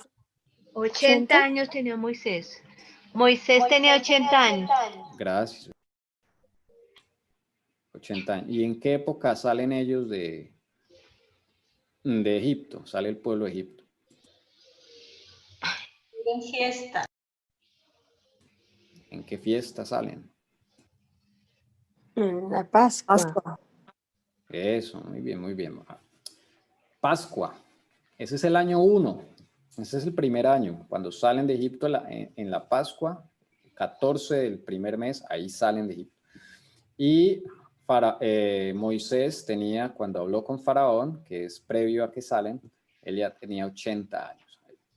Entonces de ahí, pues, ellos empiezan su recorrido por el desierto, precisamente. Lo primero que se enfrentan en el desierto, la primera prueba es el Mar Rojo, ¿cierto? Esa es la primera prueba. El Mar Rojo, y el Señor les dice, avancen. Moisés, alza tu vara y ¡bum! Se abre el Mar Rojo y ellos cruzan al otro lado y se van al encuentro con el Señor en el Sinaí, porque van a tener un encuentro especial en el Sinaí. Dios les va a dar todas las instrucciones. Allí se da las instrucciones del santuario. Bueno, ya conocemos la historia. La siguiente pregunta es, ¿cuánto tiempo duran en el Sinaí? Aproximadamente. ¿Cuánto tiempo duran allí? Que sepa la respuesta, puede participar. O sea, hay alguien en YouTube también para darle oportunidad. ¿Ok? Entonces, la pregunta es, ¿cuánto tiempo duran ellos en el Sinaí? Aproximadamente, ¿cuánto tiempo duran allí en el Sinaí? Recibiendo las instrucciones, los mandamientos. Allí ocurre el incidente del becerro de oro. Ocurre todo eso. ¿Cuánto tiempo? 40 años. No. En el Sinaí no estuvieron 40 años. El Sinaí, el monte de Dios, donde se les da la ley. Pero muy bien, participen, no importa si se equivocan, esa es la idea, participar. Quisiera escuchar otras voces allí. A ver, hermanos. A ver, acá la lista de participantes no mienten. Hay 11 participantes. A ver, hermanos, anímense. No sabemos la respuesta. Bueno, no importa. Pues a eso venimos a aprender. Bueno, la respuesta es 1 año. Ellos duran 1 año en el Sinaí, ¿ok? Vamos a corroborarlo allí. Luego se van hacia Cádiz. Luego se van hacia Cádiz en el otoño del año 2. Vamos a recordar allí algunas citas para que veamos. Mira, números 10-11. Números 10-11. Y allí, por favor, si me ayuda hermana Lucy. Números 10-11. O la hermana Leonor a leer, por favor. A ver, 1 y 1. Hermana Lucy, números 10-11. Hermana Leonor, va buscando números 11, del 18 al 20. Números 10-11, hermana Lucy. ¿Qué dice? Número 10-11. En el año segundo, en el mes segundo, a los 20 días del mes, la nube se alzó del tabernáculo del testimonio. Y el 12, por favor. Y partieron los hijos de Israel del desierto de Sinaí según el orden de marcha, y se detuvo la nube en el desierto de Parán. Ok, gracias, hermana Lucy. Entonces, ¿en qué año? Mire, si ven, es el año segundo. ¿Nota? Damaris, perdón. En el año segundo, en el mes segundo, a los 20 días. Y ellos llegaron al Sinaí en el año 1, el mes tercero. Entonces, aproximadamente estuvieron allí 1 año. ¿Nota? Bien. Números 11, 11, 18 al 20. A ver. Discúlpame, ¿puedo hacer una pregunta pequeña? Claro que sí, hermana Lili. Eso, hermanito, entonces cuando ellos salieron de Egipto, llegaron al desierto, ahí fue donde duraron 1 año primero y después se fueron al Cádiz. Sí, señora. Ellos llegan al Sinaí, desierto del Sinaí, se demoran 1 año y luego van rumbo a Cádiz. Ese es como el orden de los acontecimientos. Mar Rojo, Bien. Sinaí 1 año, y luego se van a Cádiz, ¿ok? Ellos salen del Sinaí, como lo dice ahí, ok. Ellos salen del Sinaí, como lo acabamos de leer, en el mes segundo, o sea, es primavera, salen del Sinaí. Bien, luego vamos a seguir así más o menos los lapsos que tiene el pueblo de Israel. Entonces, hermana Leonor, números 11, 18 al 20. 18. Pero al pueblo dirás, santificaos para mañana y comeréis carne, porque habéis llorado en oídos de Jehová diciendo, ¿quién nos diera a comer carne? Ciertamente mejor nos iba en Egipto. Jehová pues os dará carne y comeréis. No comeréis un día, ni 2, ni 5, ni 10, ni 20 días, sino hasta un mes entero, hasta que os salga por las narices y las aborrezcáis por cuanto menospreciasteis a Jehová, que está en medio de vosotros, y llorasteis delante de él, diciendo, ¿para qué salimos acá de Egipto? Ok. Bueno, ese es el incidente que todos conocemos cuando el pueblo pide carne y aunque salieron físicamente de Egipto, se acordaron de las ollas de Egipto y estaban cansados del maná porque ya llevaban un año comiendo maná. Ya estamos en el mes tercero ahí porque ellos salen del Sinaí en el 20 del mes segundo. Mientras llegan allá, a ese lugar del desierto de Parán, pasan unos días y luego dice el Señor, pues bien, pues van a comer carne, no 1 ni 2 días, sino ¿cuánto tiempo hay? 1 mes. Y durante ese mes comieron tanto que se enfermaron y hubo una gran mortandad. Entonces ahí pasa otro mes, ahí ya estamos al 4.º mes. Entonces vamos a seguir con números 12, 15. Lucio, Damaris van buscando 12, 15. Y hermana Leonor va buscando números 13 del 23 al 25. Entonces, hermana Lucy, números 12, 15. Y ahí vamos a ver el siguiente, digamos la siguiente parada, la siguiente situación que ocurre. A ver, Listo. números 12, 15. Así, María fue echada del campamento 7 días y el pueblo no pasó adelante hasta que se reunió María con ellos. Y porfa el siguiente, el 16. Y el 16, por favor. Después el pueblo partió de Hazerot y acamparon en el desierto de Parán. En Hazerot tuvieron otro percance que fue cuando Aarón y María murmuran contra Moisés y María se vuelve leprosa y entonces ella tiene que cumplir, digamos, el rito para descontaminación y tiene que estar 1 semana fuera del campamento. Ellos no parten de ahí, pasa otra semana. Entonces ahí uno va contando más o menos el tiempo, ¿sí? Uno va contando más o menos el tiempo y luego sigue el incidente de Cades Barnea, ¿sí? El incidente de Cades Barnea. Llegan a Cades, ¿sí? Lo podemos ver allí en capítulo 13 de Números. Allí, bueno, se narra la historia de ese momento y sacan... O sea, que Jehová les Sí, hermana Lucy o Damaris, ¿quieren decir algo? ¿Vamos bien? Está el micrófono abierto. Bueno, entonces, en el 13... Okay, 13, 23. Espera un momentito, mamá, espera un momentito, ya va. Entonces, para contar la historia, entonces aquí designan a 12 espías. Ya ellos llegan, Cades es ya límite con la tierra Canaán, ya ellos llegan. Entonces acá hay algo que pensar. Número 1, ¿era el plan de Dios que ellos estuvieran 40 años por el desierto para llegar a Canaán? ¿Ese era el plan original? No, acá ya lo estamos viendo que ellos llegan en el 2.º año, ya llegan a Cades.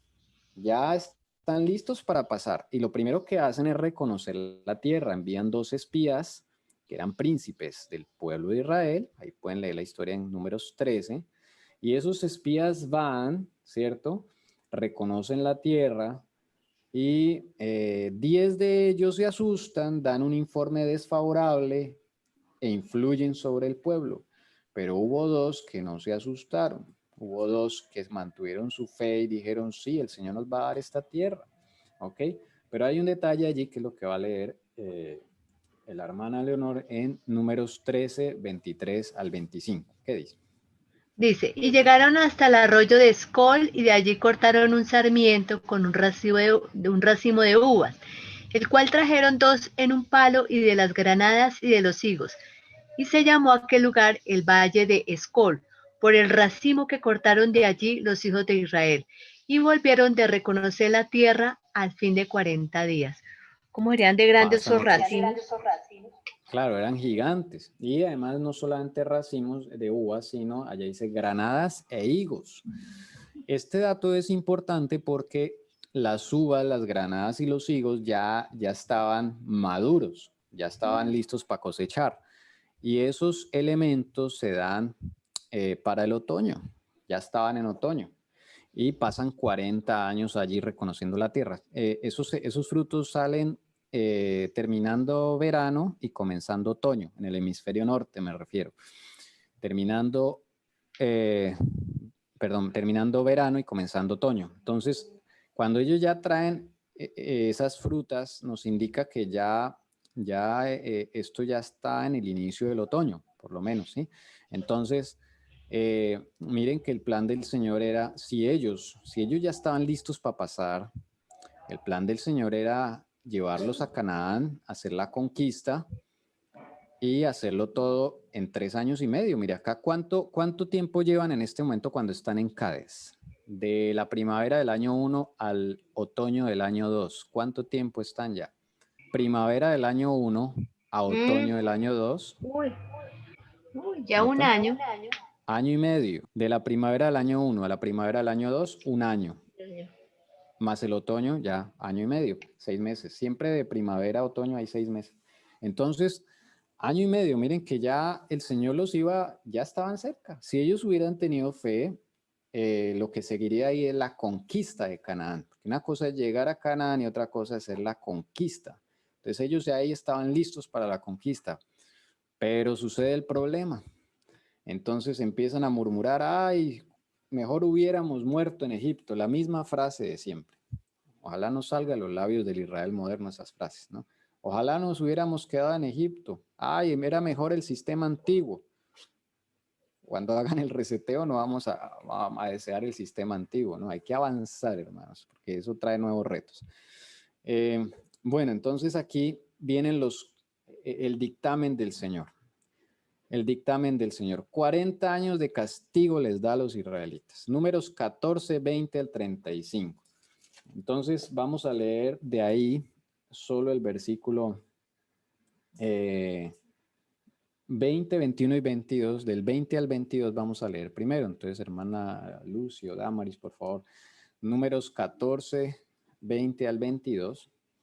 Primerito leemos esto. Números 14, del 20 al 22, por favor. Entonces Jehová dijo, yo lo he perdonado conforme a tu dicho, mas tan ciertamente como vivo yo y mi gloria llena toda la tierra. Todos los que vieron mi gloria y mis señales que he hecho en Egipto y en el desierto, y me han tentado ya 10 veces y no han oído mi voz. Y el 23. No verán la tierra de la cual juré a sus padres. No, ninguno de los que me han irritado la verá. Ok, interesante ahí. Entonces miren cuántas veces ya habían tentado al Señor. 10. 10 veces para que el Señor tomara esa decisión, pero no era el plan original del Señor. Entonces a Dios, como es justo, le toca emitir una sentencia por esa incredulidad tan terrible. ¿Ok? Entonces dice ahí, ellos que salieron de Egipto no van a ver la tierra que juré a sus padres. Pero había una excepción, versículo 24. Hermana, por favor, lea. Pero a mi siervo Caleb, por cuanto hubo en él otro espíritu y decidido ir en pos de mí, yo le meteré en la tierra donde entró y su descendencia la tendrá en posesión. Ahí está la primera excepción, Caleb. Ahora vamos a saltarnos al versículo 30, hermana, 30. Vosotros a la verdad no entraréis en la tierra, por la cual alcé mi mano y juré que os haría habitar en ella, exceptuando a Caleb, hijo de Jefone, y a Josué, hijo de Nun. ¿Quiénes eran los dos espías fieles? Nun. Caleb y Josué. Ellos sí vieron la tierra prometida. Los demás no la iban a ver, iban a morir. Hermana, y terminemos con el 33 y el 34. Y vosotros, hijos, y vuestros hijos andarán pastoreando en el desierto 40 años, y ellos llevarán vuestras rebeldías hasta que vuestros cuerpos sean consumidos en el desierto. Conforme al número de los días, de los 40 días en que reconocisteis la tierra, llevaréis vuestras iniquidades 40 años, un año por día, y conoceréis mi castigo. Gracias, hermana. De ahí sale la regla de año por día o día por año. Ellos fueron 40 días a reconocer la tierra. Entonces el Señor emite una sentencia de que iban a pasar 40 años por sus iniquidades. La siguiente pregunta es, ¿cuándo comienzan esos 40 años? Aquí en la gráfica, por lo menos, ¿desde cuándo yo empiezo a contar esos 40 años? ¿Ideas? Yo quisiera que participaran otras personas, a ver si se animan. Si no, pues el que tenga o alguna idea, ¿no? Desde el año 2 sería. Tú dices desde el año 2. ¿Alguna otra idea? Ellos ya habían pasado año y medio, ¿no? Sí. Ya estaban en Cádiz y la idea era ya pasar a Canaán. ¿Qué dice? Desde el año 1, porque arranca desde el no se puede perder el inicio. Ok, de Damaris, ¿no? Hermana Damaris. Pues sí, hermana Damaris, usted está en lo correcto. Ese año y medio no se pierde, ¿no? Para el Señor no hay pérdida de tiempo. Yo también pensaba que empezaba desde el año 2, desde ahí, desde el otoño. No. Por misericordia el Señor les cuenta, porque ellos, su iniquidad empezó desde que salieron de Egipto. ¿Cuántas veces habían murmurado contra el Señor? 10 veces ya. 10 veces lo habían tentado. O sea que ellos siguen su castigo desde el mismo momento en que murmuran por primera vez, que fue frente a... Bueno, esa es otra pregunta. Casi digo la respuesta. ¿Cuándo fue la primera vez que murmuró el pueblo de Israel contra Dios? Mejor hubiéramos quedado en Egipto. La misma frase decían. ¿Cuándo? Por la comilona de carne, ¿cierto? Porque no. Antes. ¿Antes? Sí, la de carne ya es el año 2. Cuando Moisés bajó con lo de las lo de la ley, ¿no? Antes. Oh, mucho antes. Bien, bien, es que se lanza. La primera vez que murmuraron. El agua amarga. Esa fue la segunda. Mar Rojo. ¿No querían comer carne? No, esa fue ya las últimas. Esa fue la novena. La primera vez es, acá me están diciendo, en el Mar Rojo. Ahí es la primera vez que ellos murmuran, ¿sí? La primera vez que empiezan a decir, ¿para qué nos trajiste a morir acá? Eso fue allí nomás, al tercer día de haber salido de Egipto. O sea, no se demoraron sino 2 días con fe. A la tercer día ya se les acabó la fe. La primera prueba y ahí no la pasaron. ¿Por qué es tan importante esto, hermanos? Porque esto se vuelve a repetir con el Israel moderno. Y es la invitación para que estudiemos la historia del Israel moderno, la iglesia del Señor, la iglesia adventista, como movimiento más que como iglesia, para que usted se dé cuenta que también todas estas cosas se van a repetir. ¿Ok? Entonces, ellos llegan a Cades Barnea, el Señor dice, la 10ª vez que tientan al Señor ya es en Cades Barnea, precisamente con el informe falto de fe y el informe infiel de los 10 espías. Eso es lo que desata ya el castigo y dice, pues yo los quería entrar antes, pero ustedes no quieren, entonces pues les toca 40 años, pero los 40 años cuentan desde el año 1, ¿ok? Desde el año 1. Y ahí vamos a corroborar cuándo es que el Señor entonces los llama para reanudar su viaje, porque ya pasan esos 40 y entonces es momento de reanudar el viaje, ¿sí? Y esto mismo sucedió con la iglesia adventista. Nosotros no entramos en Canaán, fallamos no una, sino varias veces.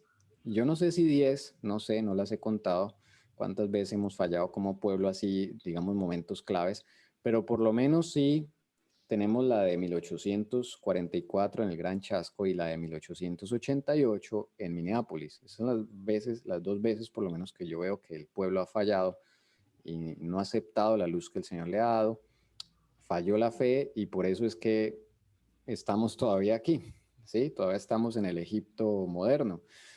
El Señor no nos ha podido sacar porque no hemos estado listos. Entonces, vamos a ver ayer cuando se reanuda el viaje. Eso ocurre en el monte de Or.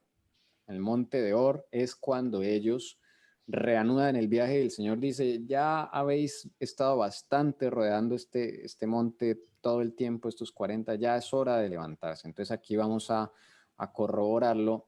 Atención a los textos bíblicos. Entonces, hermanas Lucy Damaris, por favor, Deuteronomio 2:14.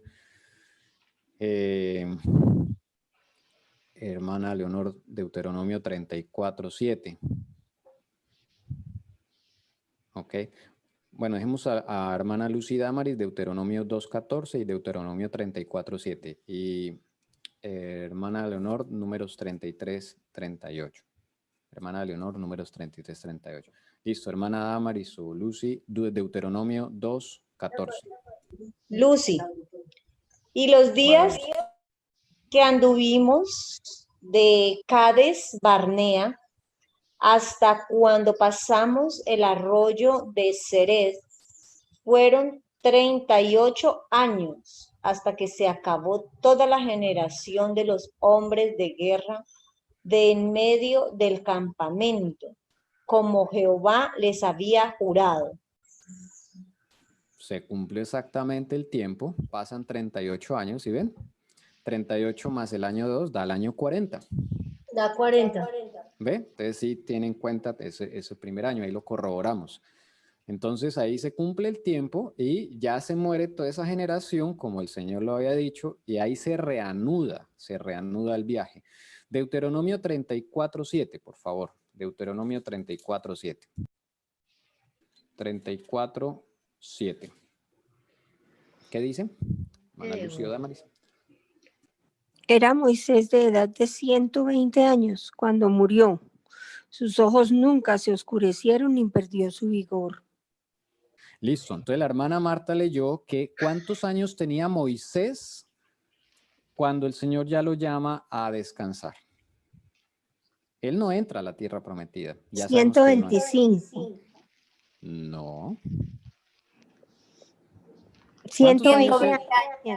120, ahí lo dice. Deuteronomio 34:7 dice que tenía 120 años cuando murió. Pero hay un detalle. Sus ojos nunca se oscurecieron y perdió su vigor. ¿Usted se imagina una persona de 120 años que no se le pierda el vigor ni se le vaya la vista? Adivine quién comió maná todo el tiempo. Moisés, entonces. Ve, eso no es así nomás. O sea, está la bendición de Dios, pero por la obediencia. ¿Okay? Por la obediencia.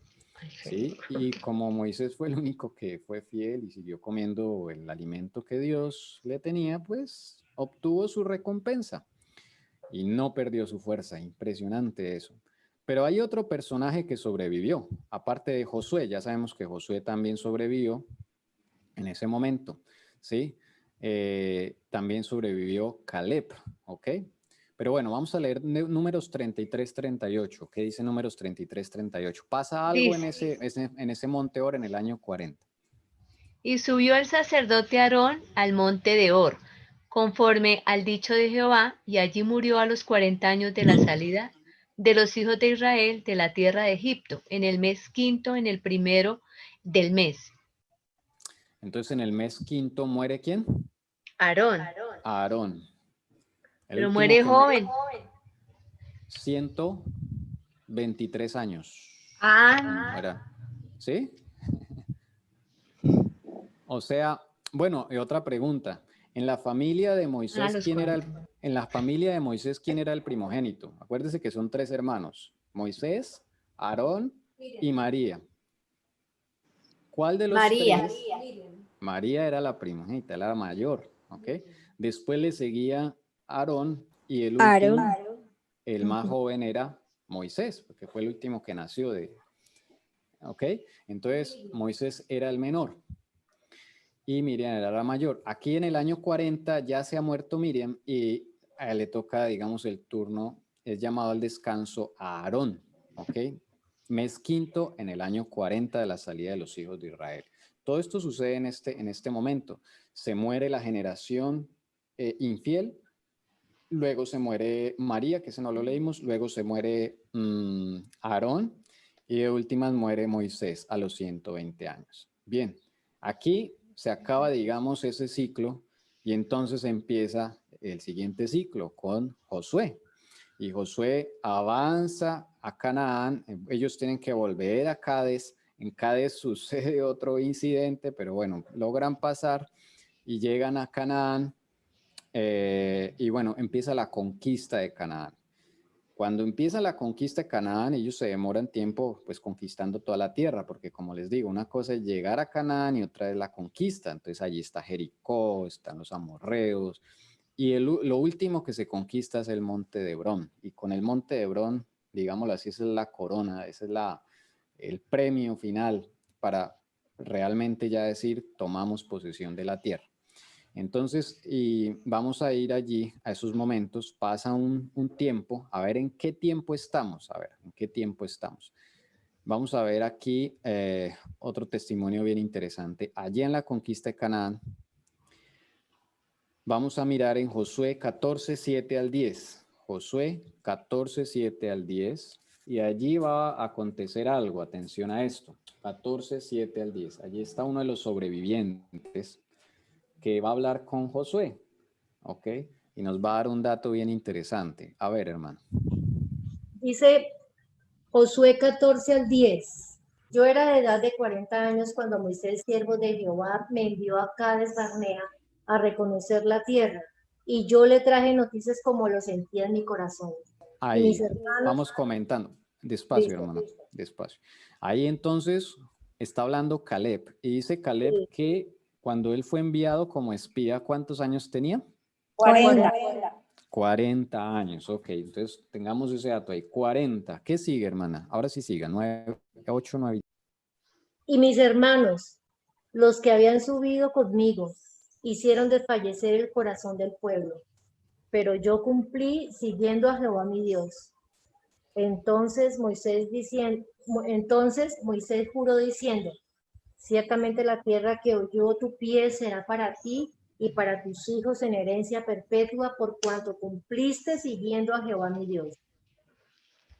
Ahora bien, Jehová me ha hecho vivir como él dijo, estos 45 años desde el tiempo que Jehová habló estas palabras a Moisés, cuando Israel andaba por el desierto.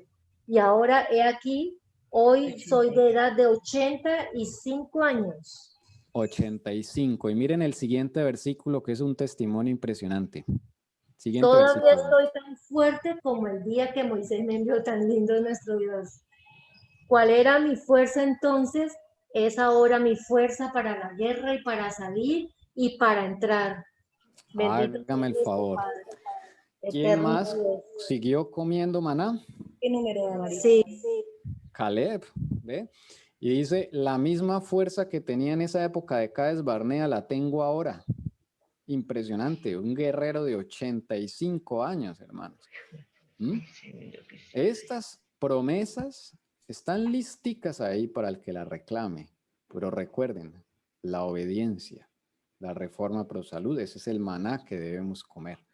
Y entonces Caleb nos da ese dato, dice, ahora tengo 85 años, y a él, ahí ya le van a dar a él el último territorio, que es el territorio de Hebrón. Ustedes pueden seguir leyendo y les invito a que lean la historia ahí en el capítulo 15. Ahí distribuyen la tierra y luego en el 15 Caleb toma Hebrón enseguida y él se queda con lo mejor de la tierra, que es Hebrón. Hebrón era donde Abraham habitó, era el lugar, digamos, más especial de toda la tierra prometida, era Hebrón. ¿Y a quién le tocó ese lugar? Pues a Caleb. La fidelidad, el Señor la tiene en cuenta, hermanos, ¿sí? Y ahí le está diciendo a Josué, pues que se acuerde de lo que dijo el Señor a través de Moisés, de que para él era la tierra de Hebrón. Y miren, tan bonito Caleb, que aquí ya le han repartido tierra a todo el mundo y él no se, digámoslo así, no se afana que porque no le han dado tierra o no, él en su carácter así bonito como el de Jesús, a la última dice, Moisés, no te olvides de mí. Él le dice, perdón, Josué, no te olvides de mí, de mi familia. Y claro que sí, Josué cumple la promesa del Señor y le da el mejor lugar a Caleb, que es el monte de Hebrón. Y con eso se sella la conquista de Canaán. Entonces, si él tenía 40 cuando llegó a Cades y luego tiene 85 cuando le está hablando con Josué, y pues sumamos y eso da año 47. Caleb, ya cuando tenía más o menos la edad de 85 años, llegan a un lugar donde tienen que pelear con gigantes, ¿no? Y ahí se demuestra la vitalidad a pesar de la edad que tenían entonces, ¿no? Caleb y Josué. Tiene toda la razón, porque ahí en el monte de Hebrón estaban los gigantescos amorreos, que eran los descendientes de un rey amorreo en la época de Abraham, y ellos fueron preservados impresionantemente para que Caleb, ese siervo que, es decir, él mismo los vio 40 años antes. Eso es lo que más me impresiona. Ustedes cuando ven la historia ahí detalladamente, esos mismos gigantes que nombra la hermana los vio Caleb 40 años antes allá en Cades. Y él dijo, nosotros podemos tomar esa tierra en posesión. Pues esos mismos gigantes fueron preservados esos 40 años, y ahí se da el nombre de los gigantes más adelante en Josué, y ahí uno se da cuenta que son los mismos gigantes, y Caleb tiene el privilegio de cumplir por su fe. Mire, su misma fe. Dijo, nosotros podemos, y mire, ahí él pudo. Y a 85 años y conquistó esa tierra de Hebrón con todos los gigantes que había. Muy bien, hermana, muchas gracias por ese aporte. Entonces miren lo siguiente, ¿cuánto hay del año 40 al año 47? ¿Cuántos años transcurren? 7. Ahí están los 7 años o 2520 días. ¿Ve? Ahí está cumplido en la época de Moisés. Dios trabaja así, hermano, es impresionante. Esos son los ciclos del Señor. Y bueno, finalmente toman posesión y llegan a Canaán. Como última reflexión, hermanos, ahora, ¿quién es el Israel moderno? ¿Quién es el Israel moderno? ¿Sí? Esto para que nos llevemos a casa. ¿Quién es el Israel moderno para Dios? ¿Será la iglesia adventista? ¿Quién será el Israel moderno? Pues aquí está la respuesta. Eso está en Testimonios, tomo 2, página 99, párrafo 2. Atención a esta cita. Dice lo siguiente. Testimonios, tomo 2, página 99. Se me mostró que los que están tratando de obedecer a Dios y purifican sus almas mediante la obediencia a la verdad son el pueblo elegido de Dios, su moderno Israel. Que esto quede bien claro, hermanos, ¿quién es el moderno Israel? Los que están tratando de obedecer a Dios según la luz que tengan, ¿no? Acá no está diciendo los que guardan el sábado, no. Acá no está diciendo los que tienen su membresía en la Iglesia Adventista del Séptimo Día, tampoco. Acá no está hablando de organizaciones religiosas ni de denominaciones.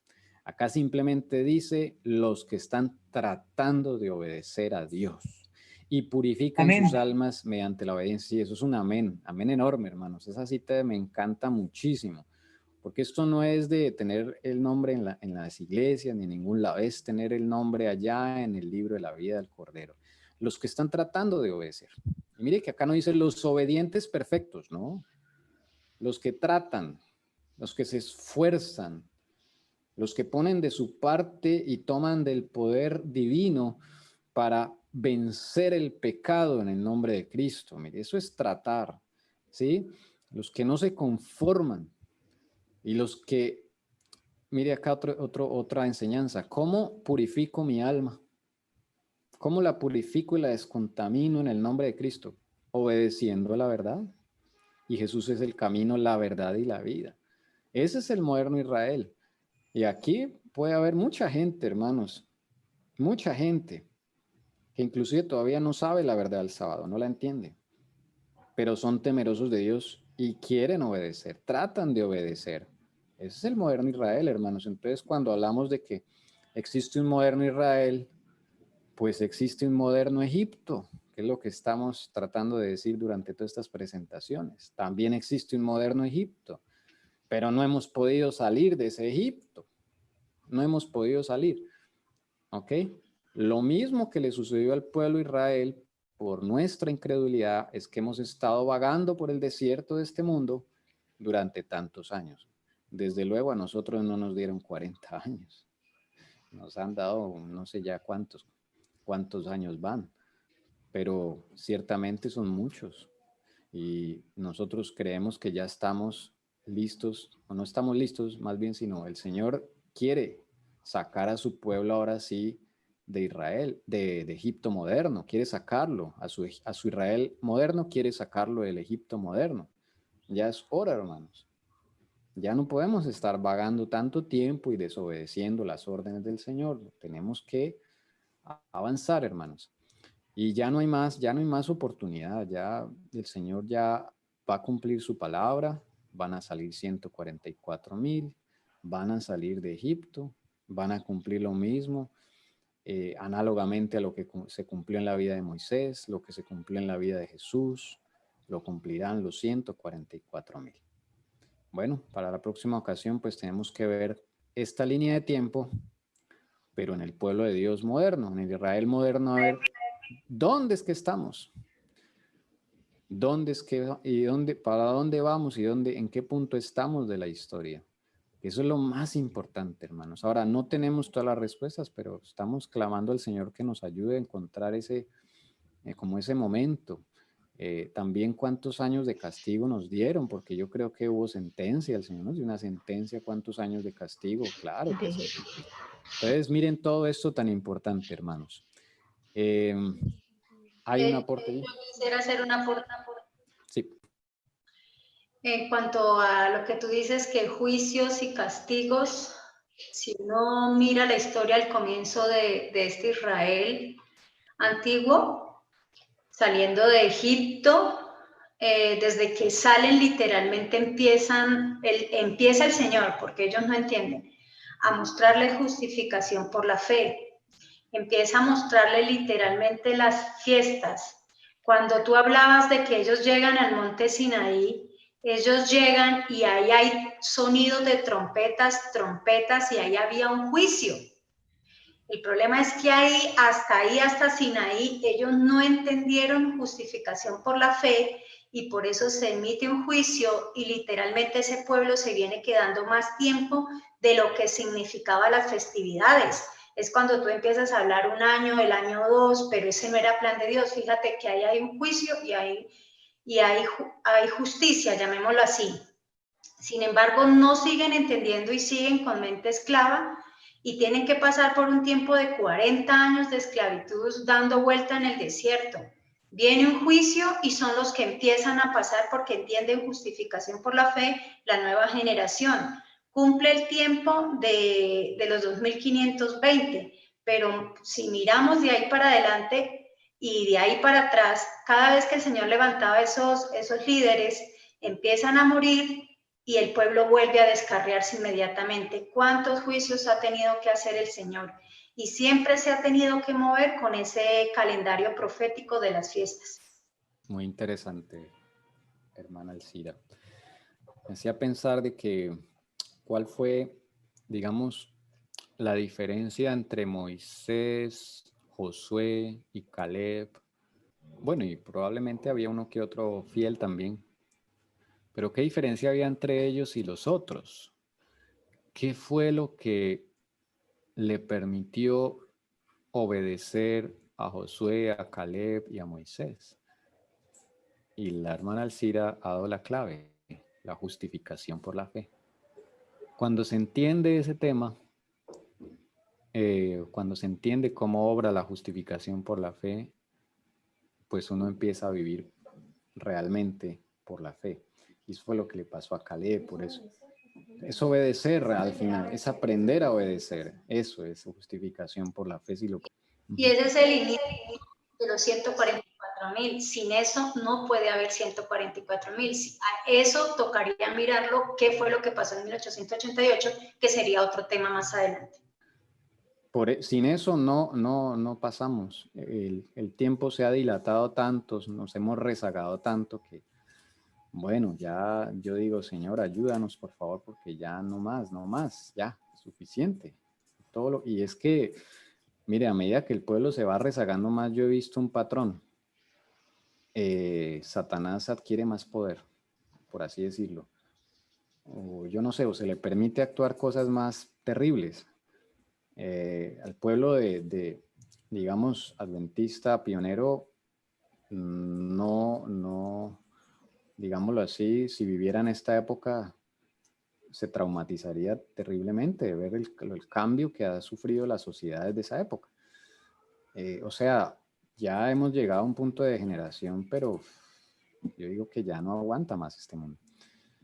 Entonces, hermanos, si ven lo importante que es la obediencia, lo que Adán no pudo hacer, Adán y Eva, en el Edén, nosotros somos llamados a hacerlo, a cumplirlo, a obedecer, no es más, obedecer. Suena fácil, pero para nosotros los seres humanos obedecer es una cuestión, digámoslo, difícil en el sentido de nuestra naturaleza humana, pero ahí está la justificación por la fe. Nos da el poder de obediencia. Hay que pedir ese poder de obediencia. Señor, ayúdame a obedecer.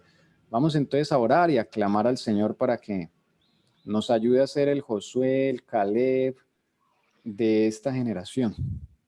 Porque verdaderamente se necesita esta generación. Dios quiere levantar a Josué, a Caleb de esta generación, hermanos.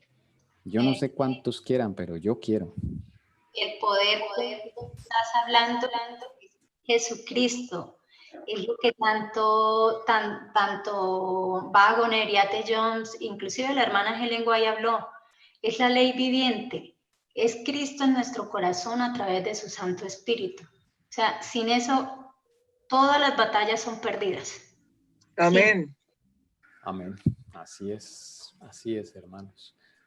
Bueno, vamos a hacer la última oración. No sé si alguien más, algún aporte adicional. O ya vamos a cerrar aquí. Mucho que meditar, hermanos, por favor. Recuerden que los videos quedan subidos para que se repasen con las citas. No deje esto así, le invito de verdad, porque esto hay que repasarlo. Todo lo que es novedoso para nosotros, pues hay que repasarlo una y otra vez. Vamos a orar y a pedir ese poder de la obediencia que es en Cristo nuestro Señor. Vamos a pedirlo, hermanos. Vamos a orar. Padre Celestial, bendito seas porque nos diste a tu Hijo Jesucristo. Sin Él nada podríamos hacer y no seríamos nada, solamente un recuerdo. Mi amado Señor Jesucristo, te queremos pedir por favor que nos des, que nos concedas el obedecer a tu santa ley, Señor. No somos capaces, Señor Jesús, no. Nosotros no hay nada que podamos ofrecer, solo hay deficiencias, debilidad, indignidad, Señor Jesucristo. Pero queremos, Señor Jesús, que nos enseñes a obedecer, por favor.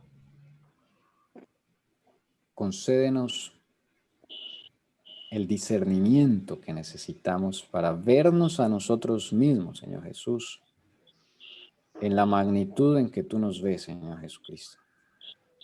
Tanto en el amor que nos tienes, como también en lo horrible de nuestro pecado. Por favor, Señor Jesucristo, no permitas que el enemigo nos ciegue, nos enceguezca, perdón. Padre bendito, Señor Jesucristo, pedimos el Espíritu Santo, por favor, para que nos muestre el pecado y nos convenza de nuestro pecado, de la justicia divina, del juicio que viene a este mundo. Te rogamos, por favor, que podamos, Señor, cumplir tu voluntad, Y si nos has llamado, Señor, para ser de los 144,000, por favor, que así sea. Ayúdanos a fijar nuestra vista en ti, Señor Jesucristo, y no en nosotros, ni en los demás. Danos ese discernimiento y la capacidad de ser estrictos con nosotros mismos, Señor. Por favor,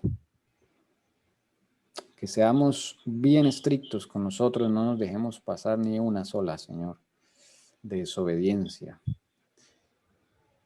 Bendito Salvador, te ruego tu bendición en este santo día, agradecidos por este mensaje maravilloso, y por favor síguenos explicando